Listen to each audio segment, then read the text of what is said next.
आखिर क्या हुआ जब अचानक से अयोध्या में प्राण प्रतिष्ठा के बाद प्रभु श्री राम की चरण पादुका लेकर प्रकट हो गए साक्षात भरत। जब प्रभु श्री राम वनवास के लिए रवाना हुए थे तब भरत ने उनके चरण पादुका को राज सिंहासन पर रखकर शासन चलाया था। और जब प्रभु श्री राम 14 वर्षों का वनवास पूरा करके पुनः अयोध्या लौटे थे तब इसी चरण पादुका को धारण करके कई हजारों साल तक अयोध्या पर राज किया।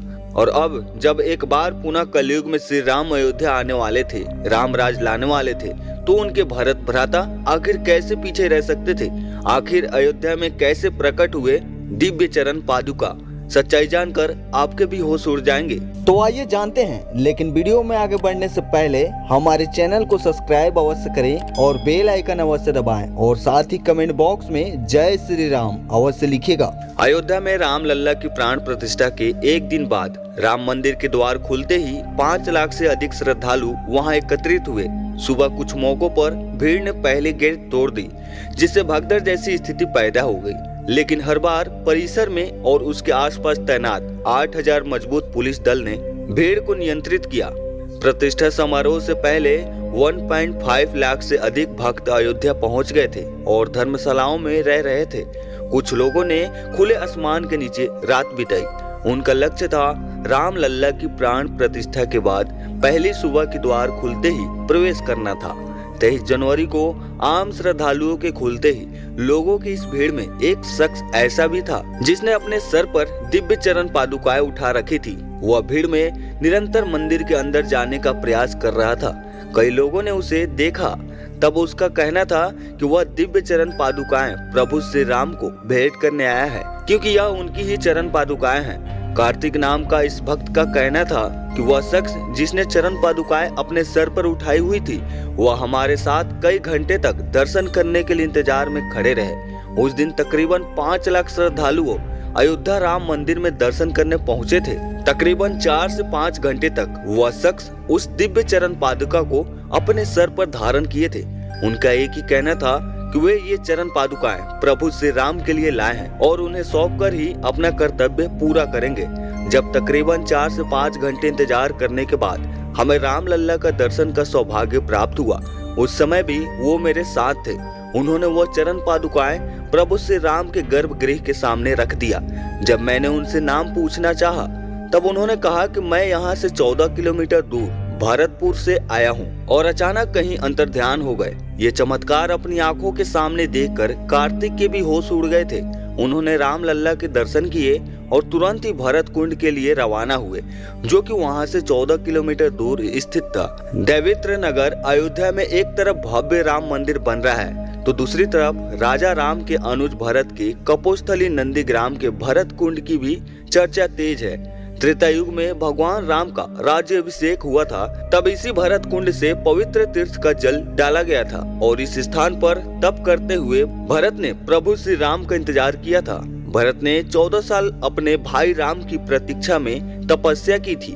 माना जाता है कि भरत ने ये सोचकर कि जब उनके राम वनवास में हैं और जमीन पर चलेंगे और वहीं सोएंगे तो भरत कैसे अपने भाई के जैसा जीवन व्यतीत कर सकते हैं। ये सोचकर उन्होंने यहाँ एक गुफा बनवाई जो जमीन से लगभग 8 सीढ़ी नीचे है। यही उन्होंने 14 साल तक तप किया। जब 14 वर्ष के वनवास के लिए राजपाट छोड़कर चले तब भरत उनको मनाने गए। मर्यादा पुरुषोत्तम श्री राम अपने पिता के वचन से बंधे थे, लौटना स्वीकार नहीं किया, लेकिन भरत के अनुरोध पर अपनी चरण पादुका उनको सौंप दी।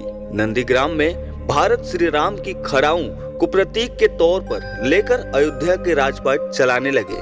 14 वर्ष वनवास खत्म कर जब राम अयोध्या वापस लौटे तो यहीं पर भरत से मिले। तब भरत ने उन्हें पूर्ण चरण पादुका लौटा दी। अब जब पुनः प्रभु श्री राम अयोध्या लौट चुके हैं तो हो सकता है भरत पुनः उन्हें चरण पादुका लौटाकर अयोध्या आए हैं। भरत पुनः उन्हें चरण पादुका लौट अयोध्या आए हैं। जब कार्तिक भरत कुंड पर पहुंचे तो भरत कुंड प्रभु राम के आने की पूरी खुशी में पूरी तरह से सजा हुआ था। तभी कार्तिक को रहस्यमय तरीके से वही व्यक्ति भरत कुंड में स्नान करते हुए दिखाई दिया जो चरण पादुका लिए अयोध्या में राम मंदिर में मौजूद था। इसके बाद कार्तिक ने उनसे पूछा कि अयोध्या में रहस्यमय तरीके से कहां गायब हो गए थे और आप यहाँ पर क्या कर रहे हैं। तो उस दिव्य व्यक्ति ने कहा कि हमारे पूर्वज कई सालों से इसी भरत कुंड के आसपास ही निवास करते हैं और प्रभु श्री राम के भाई भरत को अपना इष्ट मानते हैं। एक दिन रात्रि के समय स्वयं भरत हमारे सपनों में आए थे और उन्होंने हमसे कहा कि भरत कुंड के गुफा के अंदर एक दिव्य चरण पादुका रखी हुई है, उसे ले जाकर अयोध्या में नवनिर्मित राम मंदिर के अंदर रखना होगा। वहाँ प्रभु श्री राम अपना राज सिंहासन संभालेंगे। जब हमारी आंखें खुली तो सपने अनुसार अपने राजा का आदेश मानते हुए हम उस चरण पादुका को अपने सर पर रखकर अयोध्या धाम के लिए रवाना हुए और जब राम मंदिर श्रद्धालुओं के लिए खुल गया तब हमें वह दिव्य चरण पादुकाएं प्रभु श्री राम को समर्पित कर दी। अयोध्या में दिन प्रतिदिन ऐसे कई दिव्य चमत्कार लगातार हो रहे हैं जिनमें हमें हाल ही में 22 जनवरी 2024 को अयोध्या के भव्य राम मंदिर में भगवान राम लल्ला की प्राण प्रतिष्ठा हुई। इसके अगले ही दिन लाखों लोग अपने आराध्य के दर्शन को उमड़ पड़ते। इसी दौरान एक बंदर भी गर्भगृह में प्रवेश कर गया। श्री राम जन्मभूमि तीर्थ क्षेत्र ट्रस्ट ने ट्विटर पर इसके बारे में जानकारी साझा करते हुए कहा है कि वहां तैनात सुरक्षा कर्मियों का कहना है कि यह हमारे लिए ऐसा ही है मानो स्वयं हनुमान जी राम लल्ला के दर्शन करने आए हों। ये घटना 23 जनवरी शाम को 5:50 की है। उस समय तक करीब 3 लाख भक्त राम लल्ला के दर्शन कर चुके थे और करीब 2 लाख भक्त बाहर कतार में थे। पहले दिन 5 लाख से अधिक भक्तों ने राम मंदिर के दर्शन किए। ट्रस्ट की ओर से किए गए पोस्ट में बताया गया है कि एक बंदर दक्षिणी द्वार से बुद्ध मंडप से होते हुए गर्भगृह में प्रवेश करके उत्सव मूर्ति के पास पहुंचा।